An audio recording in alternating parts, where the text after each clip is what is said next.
Hey, what's up everybody? This is Etho and welcome back guys to another episode here in the HermitPack series. Now, brace yourselves. The front of this building has changed yet again. You might have noticed it changes every single episode and now we've got nothing but dirt here. And if you watch the other hermits, you might have seen it change even more times. I've probably changed this at least 10 different times. I've tried every single type of grass, I think. I've tried green grass, I've tried dry grass, I've tried yellow grass, I've tried orange grass, normal grass, vivid grass, and now we are settling on no grass, my friends. I just can't find anything I really like, but today I switched it back over to the dirt, and it actually isn't too bad. Right? I think we could get used to this. And dirt goes with a lot of blocks. I really like this dark oak plank texture, so we might use that for the pathing. Then I tried this type of wood. Don't know, I think that's a little bit too red for the path, but spruce wood is very close in color to dirt, so we might mix these two together. And maybe a third block as well, we will see. But yeah, I think we've decided now. We're officially going Chocolate Island style. And now that I've decided that, it's going to be a lot easier to get stuff done here. Won't have to keep switching it every episode. And it's also very easy for me to change out the sand here. I would keep it as sand, like we're in the desert. It makes sense to keep sand, but I just don't like sand, really, the color of it. And there's very few blocks I find work with sand. Even in modded, there's not that many. Alright, so I got a bunch of stuff to show you here. We were goofing around with this smeltery thing for quite a while, and I think it's basically done now. Still testing it. There was one problem I was having with it. But yeah, basically all we gotta do is flip this lever up, and it automatically generates ores for us. You can hear it. It's not as loud because it's underground, so it's not super annoying. Oh, I thought it broke for a second. Oh yeah, look at that. See, sometimes the ores switch to like a cobblestone for some reason. What ore did that? I'll have to check the video back. But basically what I decided to do, we're pumping the ores out of the smeltery there into this diamond chest. This is going to be like a buffer for us. Not all of these ores can actually be smelted, right? Like you can't smelt redstone, for example. So I got an item filter thing here. Over here, I think? No, it's over here. Yeah, so we can specify what ores we want to be taken out of this chest, and then these are going to go into the actual smeltery, is the plan. Whoa, big mess down here. Alright, so here is the beauty of the machine. We kind of set this up last episode. Oh, now it's loud. So yeah, you can see the ores being generated over there. They get pushed up the conveyor belt up to the smeltery. Got the stone generator. Alright, I just turned the sound down so it's not super annoying down here. But yeah, I did something pretty cool here. I think anyways. There's this food flower, right? This whole thing runs off of mana. So whenever this eats toast or whatever we feed it, it generates mana. And then this mana spreader puts it in the pool here. And then the orchid here is what makes the ores, and it consumes a ton of mana, like a crazy amount. It's almost empty already. Alright, one of the problems with this food flower though is like if you feed it too quickly, that second piece of toast I just threw at it went to waste. It didn't get anything from that. You gotta wait until it's done with the laser beam there before you feed it again. So that's actually a little bit of a tricky thing to do, because if you set it up on a clock and you feed it a different type of food source, or make any other changes to it, then you gotta like change the clock every single time. But I found something here. This is a mana detector. So it shoots the laser through the mana detector into the pool. And that it flashes a bunch of times. Like look at the redstone here. Right? So that's not really great. So I then use a pulse extender here, so it only emits like a long redstone signal. So if you look over here, for example, it's very consistent, stays on, and then when it shuts off, then this torch flips over, and this is where the toast is going to be stored, and it basically creates an endless clock until this runs out of food, which is awesome. So we can feed it anything we want without having to readjust any of this. Now, in the comments on the last episode, a bunch of you said that the stone generator I made with the lava and single water source wasn't actually going to work, and you are absolutely right. I got a little bit of a surprise from that. Every so often the lava will go down and it'll actually destroy the water block. So now I've added a second water block here, and I'm hoping that will fix it. I haven't had a problem yet with the lava destroying them, but I'm going to have to run it a little bit longer to find out for sure.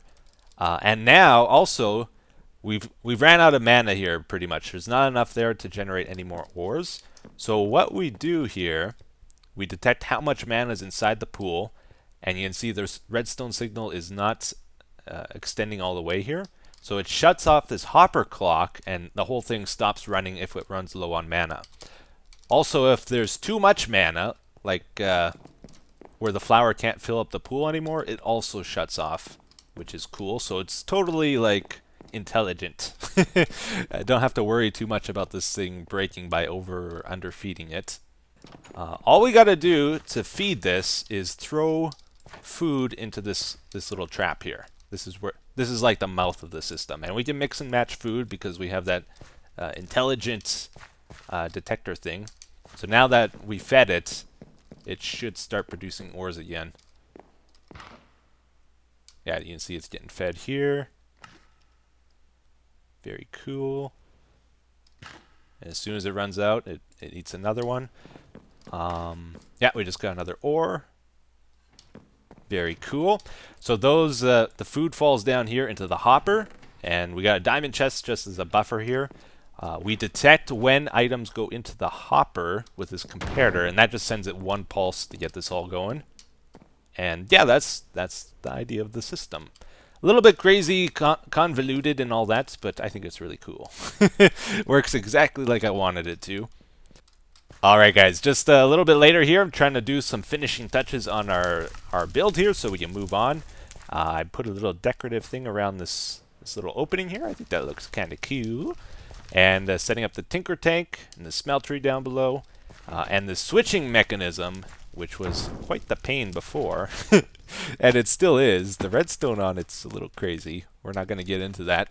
But one problem I'm having with it at the moment, the last little thing here, is the whole extracting these molds out of it. So if we, for example, we got the hammer one in our item filter here, that goes into here no problem. That's not an issue. But if we do the broad axe, it doesn't get pulled through like we want it to.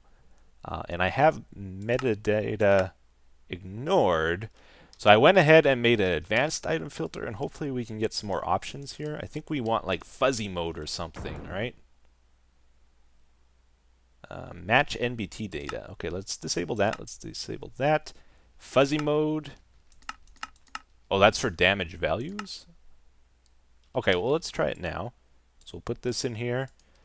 And should go through still. Yep. Okay, let's try the broad axe. Very new to Ender IO stuff, so... Oh, it went through. Great. Okay, and now hopefully something like this won't go through. Cool. So most of these have the number 8226. There was one that was 8227, and it also had a damage value. That's 8227. The gem cast, I think, had a damage value. Yeah. So let's see if this will go through. We probably have to add another... Ooh, bouncing all over the place. Let's add this to it.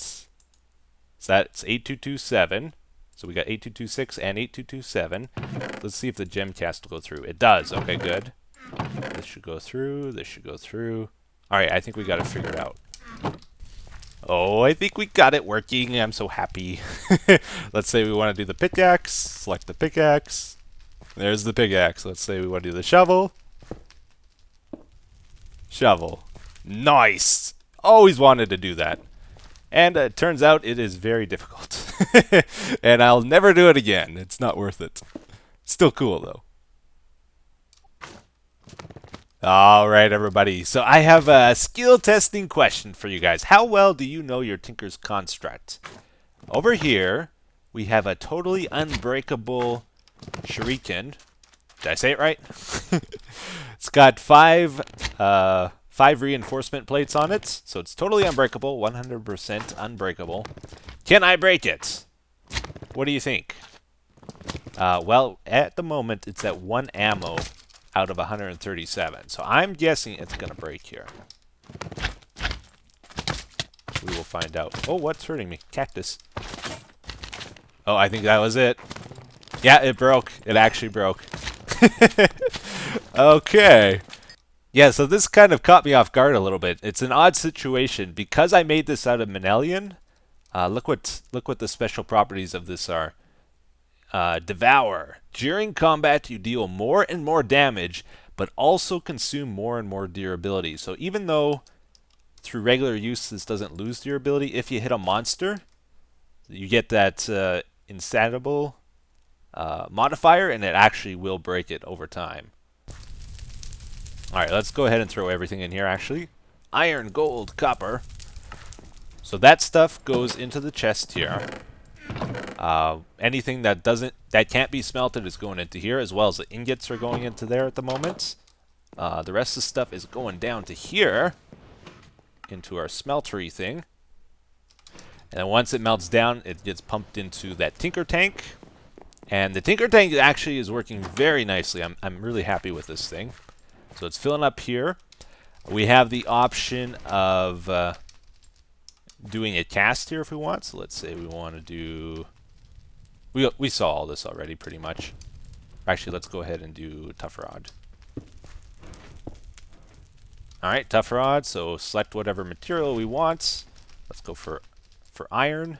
Sure. Goes into there. Anything we cast manually over here is going to go into this chest. So that's nice. Anything we want to automatically cast will go over there. So let's say we want to automatically cast some iron. Or let's go for gold. Alright, pull this lever. You'll see all the gold took off out of here. So as soon as we unpower it, it's going to keep casting here with whatever gold is in the piping. And then that goes over here. It's kind of nice though, like if we just want to auto cast one thing here, we can do that because it doesn't like keep taking this stuff out of here until all the gold is done going into here. So now we can go to the next one. Now all the copper's gone, or we could just leave this down and it'll just auto cast everything, which is what I'm going to do here. Alright, so let's go ahead and do a little bit more here. We want to storage. I'm going to store our ingots into these drawers here. I like these drawers quite a bit. So we're going to want a controller. This big pink one, by the way, is a lapis ore block, in case you were wondering. Yeah, let's drop off all this stuff here, though. Should start going into storage nice and neatly. Oh. Yeah, look at that. Cool. Can we place this? Oh, you can. Okay. No. Ah, man, it happened again, guys. I guess having two water sources makes no difference. Man, that sucks. So I guess what we got to do to fix this then is move this over one block and then set up like a piston that pushes the stone sideways. Could work. Maybe, hopefully. I don't know. Such a pain. It's like whenever I build something, I'll get everything else right, and then there's always one little thing that just wrecks the whole build. But I'll try to get that fixed up. Guys, do you know, is there some way of locking these or telling like where to send the ingots? Because I would like the ingots all along the top here and like the unrefined ore stuff at the bottom here, if I could do that. There's like an interface to this now. I don't know if there's any way to lock these or... I don't know. Can you control this? Let me know in the comments. Help me out if you can. And what else should we do here? Should we do a little bit more decorating? I was thinking maybe we put some lava there just for show. Uh-oh. Ooh. This is what it's like in the mornings. It's so brutal. Oh, leg spike. Aha. Overpowered weapons, though, are very nice. Alright, so let's go ahead and get some lava. Maybe 3 buckets in here. Could look cool, right? Yeah, whatever. Alright, we got that. Do I have any leaves on me anywhere? Yes, we do. Okay. I don't know if we can really use grass. I might have to like custom make my own grass so it's actually green. This stuff's all going to be kind of yellow because we're in the desert, unfortunately. But maybe do a little bit of greenery around here. Could be nice. And there we go.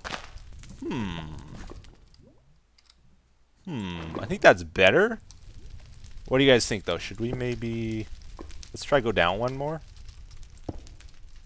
What if we do it over here? Up higher is probably better, right? Yeah, let's do that.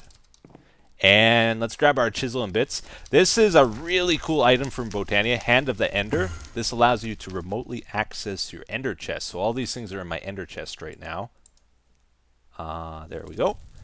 And actually, if you if you run into somebody else on a server, you can right-click them with this and access their ender chest too, and steal stuff out of it, which is pretty cool. I want to go to half size. Which one's that? There we go. Bust out a couple of those. Yeah. Yeah. Oh. How about that? Sure. Alright. I'm always very uncertain when I build. Oh!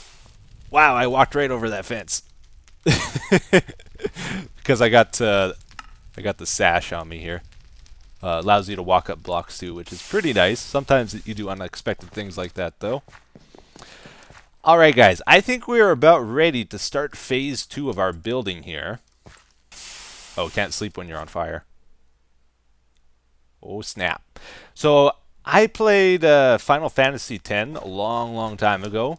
There was this part of the game, though, right before you fight Seymour for the first time. Some of you might know what I'm talking about. There's this really cool terrain area, and it's given me inspiration for this idea here.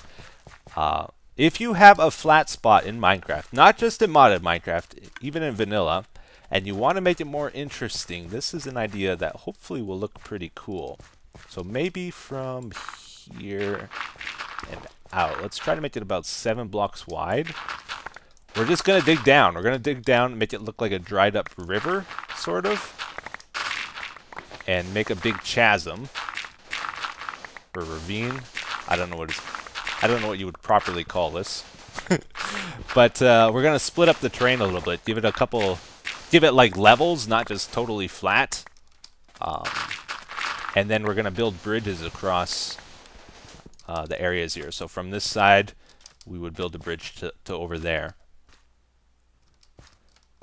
So this is a pretty drastic move here. Just give me time, though, guys. I'll try to make it look nice.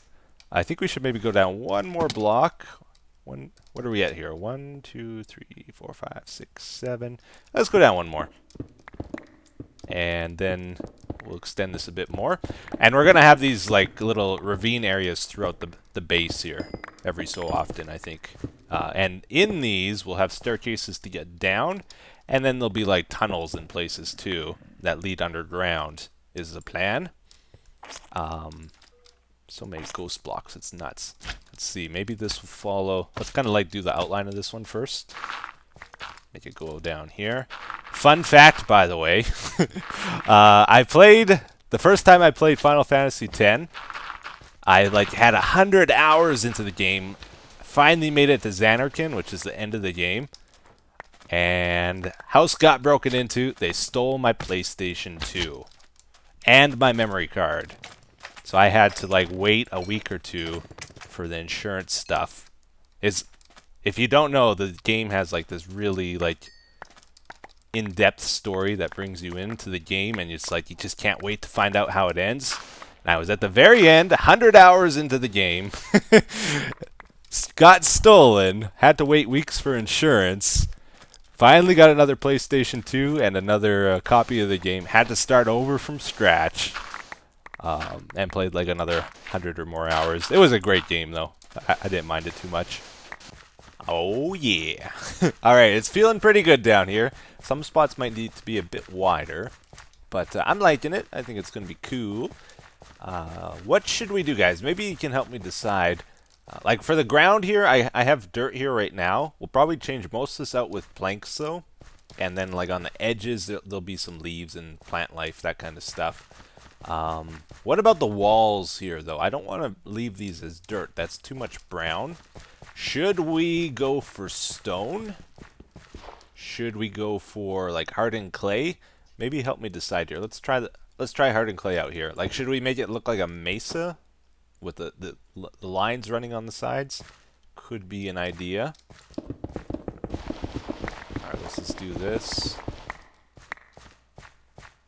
Yeah, I'm not really sure what would be best.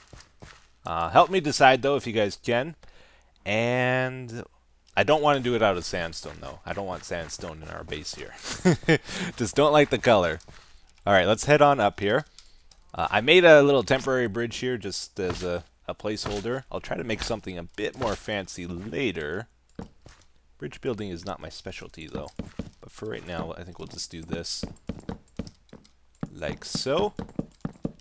Alright, the pathing, we'll probably want to go from here.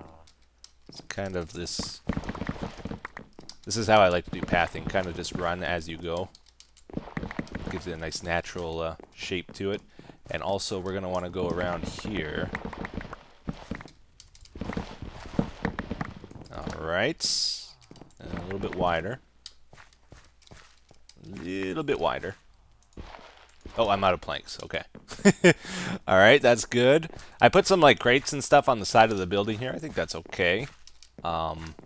Probably over here, although it's pretty close to the edge now, isn't it? I was going to put like a horse stable here, or a donkey stable for our speed donkey. That might not be enough space there now, though. Oh, boy. Oh. That doesn't look very good, does it?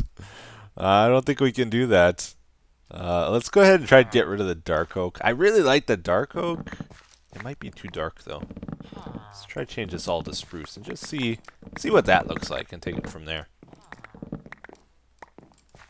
Oh, are we all out? Yeah, that's a lot better, right? Hopefully. Still needs more texture, though. This is actually kind of cool. This is the normal spruce plank. That's the chiseled one. So when you put in the chisel, it actually darkens it a little bit. You there, if you want to eat me, get out of here. I was hoping the ravine here would stop the stupid magma slimes, but they still find their way over, it seems. Alright, get rid of them. Yeah, let's try this out. Grab a few of these, mix them in here. They're very close in color that I don't think this is going to look too bad when you mix them. That was the problem with the dark and the spruce. I think it was just too much variation. Yeah, I think this is okay. Alright, guys. Well, I think we're going to have to call the episode here for today. I did experiment a little bit more here with bushes and stuff. Had an idea for these like crawling vines that go on the ground here and kind of spread out. I think it's kind of cool, but like that's probably too close to the path and stuff like that. It's gonna need some tweaking. Should we do like dead trees in the area? Is another idea. I know I said desert village oasis, but maybe we do it a bit more drier than I originally planned, because I just can't get the lush thing to really work here. We got to move biomes if we want to do that. The only leaves we can use here as well is these like birch leaves and these lime leaves if we want brighter colors. Everything else is pretty yellow here. So yeah. Anyways, if you guys have ideas for the build, please let me know in the comments, and hopefully we can come up with something that looks pretty decent in the end of things. But it's a start anyways. Hope you guys enjoyed the episode. Until next time, take care. Bye-bye.